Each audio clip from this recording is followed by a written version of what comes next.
So a very interesting and very amusing story. You know, us birders, we are very, very sentimentally attached to our bird names. And one of the bird names that I see causing arguments all over, not only on social media, on birding trips, is black-winged and black-shouldered kite. And obviously we're all aware the name's changed recently from black-shouldered to black-winged. But the story is actually even funnier than that, because let me go back a step and look at the history of how this all transpired and why we needed to change the name. So if we go back the 1800s, the black-shouldered kite as we know it was always called black-winged kite in Europe. And when ornithologists moved into the African continent, the likes of Levaillant and some of the other ornithologists, they didn't really stick to norms, and they didn't stick to the naming conventions in the areas that they came from. They kind of felt they had carte blanche to look at birds in the African context and give them names that they thought were fitting. And they landed here, and whether it was Levaillant himself or one of the other ornithologists, I mean, he was hugely influential in driving how birds were named.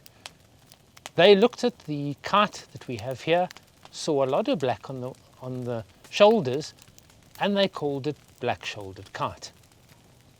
Parallel to that, the Australians called their bird black-shouldered kite.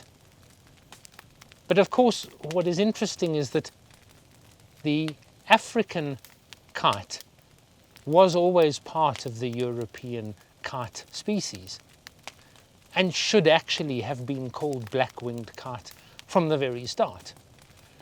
But of course, this went on, it was known as black-shouldered kite, and ultimately this was cemented as the name for Southern Africa when the first edition of Robert's Birds of Southern Africa was published.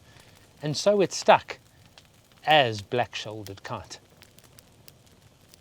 And this went on around the world, different people naming different birds, different things. And then we hit the 90s, where it was decided we need to standardize names, make sure there are no name conflicts, and make sure birds are called what they should be. And of course, they looked at the conflict between the Southern African black-shouldered kite and the Australian black-shouldered kite.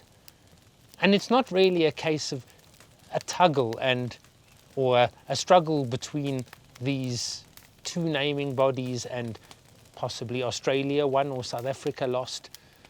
The hysterical reality is that the Southern African black-shouldered kite should never have been called black-shouldered kite in the first place. It was part of black-winged kite in Europe and Asia, and it should have been called that which it was originally in the 1800s.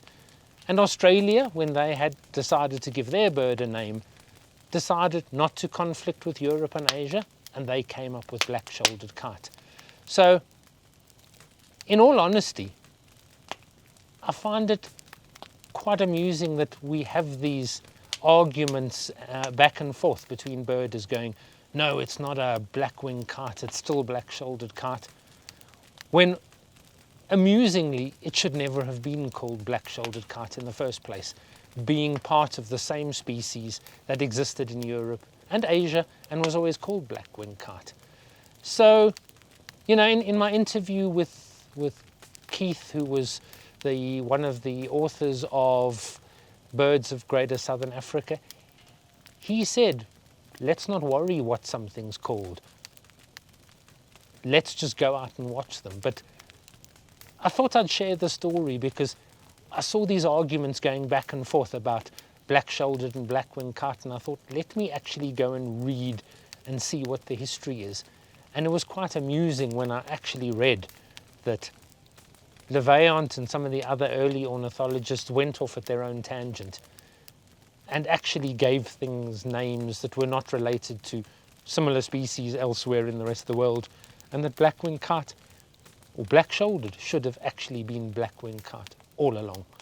So ultimately, I'm not fussed. Tomorrow, if World Bird Names decides that it's back to black-shouldered kite, I'll call it that. If it's black-winged, whatever.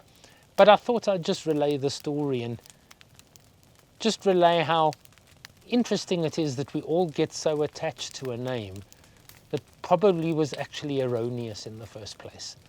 So, yeah, I hope you found the story interesting, but, let's not get so strung up and agitated about the names.